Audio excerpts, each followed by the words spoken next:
Bom dia, vamos ao nosso evangelho de hoje. Vamos fechar os nossos olhos e elevar o nosso pensamento ao Pai. Agradecer por mais este dia em que abrimos os olhos da carne, por mais esta oportunidade única, pois nenhum dia é igual ao outro. Esta oportunidade divina de buscarmos a verdade, a nossa essência e nos tornarmos pessoas melhores. Jesus, nosso mestre e amigo, fique sempre conosco, nos ensinando. Espíritos amigos, nosso anjo protetor, nossos espíritos protetores, estejam conosco durante a caminhada de hoje, nos inspirando boas ideias, bons pensamentos e boas ações. Fiquem conosco durante o nosso estudo e para todo sempre, e que assim seja. Então vamos ao nosso Evangelho segundo o Espiritismo. Vamos abrir aqui aleatoriamente.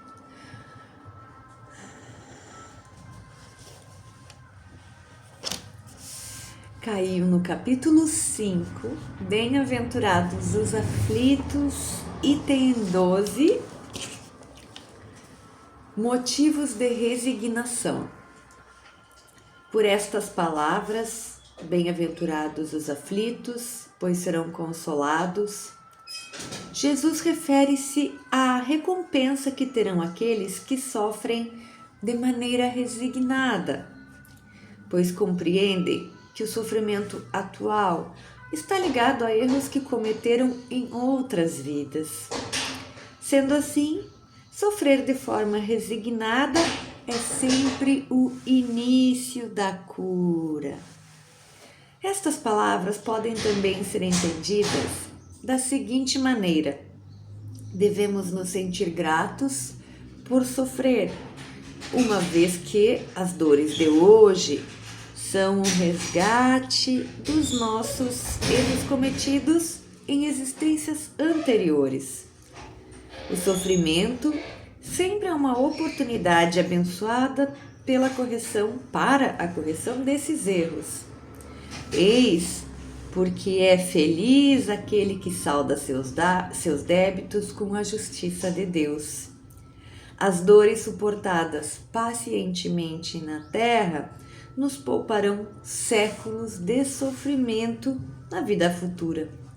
Devemos ser gratos a Deus por nos conceder a oportunidade de resgatar as nossas dívidas, permitindo pagá-las no presente, o que nos assegurará tranquilidade no futuro.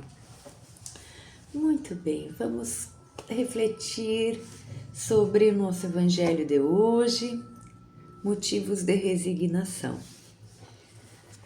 É difícil para nós, enquanto encarnados aqui, ler algo que diz que sofrer é uma bênção, que é para a gente agradecer a dor, né? As dores de hoje são um resgate dos nossos erros cometidos em existências anteriores, nos diz o Evangelho.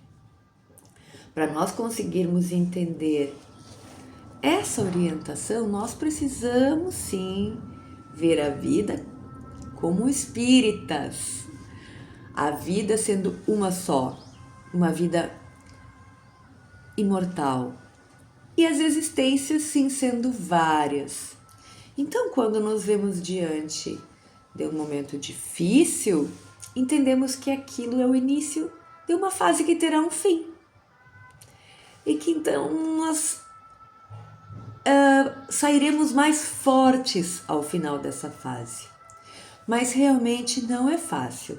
Esse processo de nos entendermos como espíritos imortais, entendermos as grandes dificuldades, as expiações, como nós sabemos que são, entendermos essas grandes dificuldades como uma fase para o nosso melhoramento é muito difícil, mas é uma atividade possível. Esse entendimento precisa ser buscado diariamente, refletindo, estudando exatamente como nós estamos fazendo aqui. Se ainda é difícil para nós, se ainda nos falta capacidade desse entendimento, porque nos falta, né? Nós ainda somos muito pouco desenvolvidos moralmente, intelectualmente, não conseguimos todas as respostas.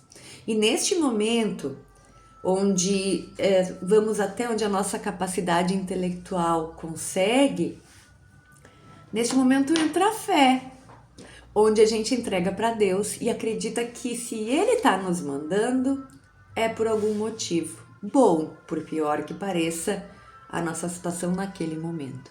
Então vamos estudar, refletir sobre o que estudamos, vamos nos apropriar destes conhecimentos através da reflexão e exercitar a nossa fé. Assim nós vamos poder fazer bom uso dos momentos difíceis, por mais que isso seja ainda tão delicado, difícil para nossa aceitação. Mas vamos ter fé que é para ser assim mesmo e que no final tudo vai ficar bem. Como Maria de Nazaré mandou dizer para o Chico certa feita, isso também passa, Chico. Então para nós também vai passar, seja o que for que nós tenhamos que experimentar, que vivenciar. Vamos ter fé que vai passar, que a dor vai passar e que no final disso tudo tem coisas muito boas nos esperando, tem um aprendizado, né? É nisso que a nossa fé raciocinada se baseia. Muito bem, muito bom. Que nós não esqueçamos disso durante o nosso dia. Refletir e exercitar a nossa fé. Resignação. Vamos para a pergunta do Livro dos Espíritos.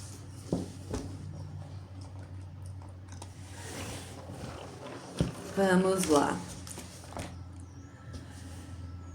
Reencarnação. Simpatias e antipatias terrenas. Dois seres que se conheceram e se amaram numa existência podem se encontrar em outra e se reconhecerem? Essa foi a pergunta que Kardec fez aos espíritos, pergunta 386. E os espíritos vão responder que não podem se reconhecer, mas podem sentir-se atraídos um pelo outro. Frequentemente, as ligações íntimas provenientes de uma afeição sincera possuem esta causa. Duas pessoas se aproximam uma da outra por circunstâncias aparentemente fortuitas, mas que de fato resultam da atração dos dois espíritos que se buscaram em meio à multidão. Então, Kardec perguntou, né, se a gente tem uma relação com o espírito numa encarnação, numa próxima a gente vai se reconhecer? Os espíritos respondem, se reconhecer assim como a gente imagina, dizer, lembrar, não. Mas a gente olha assim, ai, gostei daquela pessoa, né? Ai, que sensação boa, né? Esse reconhecimento, sim, né? É possível. E aqui eles estão dizendo, é quase sempre isso. Quando a gente gosta e quando a gente não gosta de alguém. Quando a gente se sente atraído, e aí nós estamos falando, né, de amor ali, deste amor passional. Estamos falando de relacionamentos. Quando a gente se sente atraído ou sente repulsa, vem daí. Vem desses conhecimentos anteriores que temos uns dos outros, né? E que diz aqui, pode parecer que foi acaso que a gente reencontrou aquela pessoa, aquelas pessoas. Mas não, foi a atração dos próprios espíritos que se reconhecem na multidão. Muito bem. Isso serve para que nós tenhamos, aproveitarmos quando encontramos esses espíritos amigos e quando encontramos aqueles que não são tão amigos, que nós usemos como uma oportunidade única de refazer laços. Bom, vamos encerrar então? Que o nosso dia seja abençoado. Vamos fluidificar a nossa água. Quem quiser pegar a sua água, já estou com a minha aqui. Então vamos fechar os olhos e mais uma vez agradecer a Deus por esta oportunidade divina deste dia. Que os bons espíritos fiquem conosco, a nos inspirar boas ideias, a fazer uso desse ensinamento de hoje, nos recordando nos momentos apropriados, para que nós possamos fazer melhores escolhas, melhores eleições de pensamentos, de ações, de atitudes. E que no final do dia nós possamos fazer o nosso exame de consciência e ver que conseguimos em algum momento nos tornarmos pessoas melhores. E a partir daí agradecer pelos nossos pequenos e humildes passos, mas que para nós são grandes na nossa caminhada, que é longa, mas é a nossa possibilidade de nos tornarmos melhores e estarmos cada vez mais perto de Ti, Pai. Jesus, Mestre amigo, Mãe Maria de Nazaré, Espíritos amigos, permaneçam conosco, agora e para todo sempre. Que assim seja. Tchau, tchau.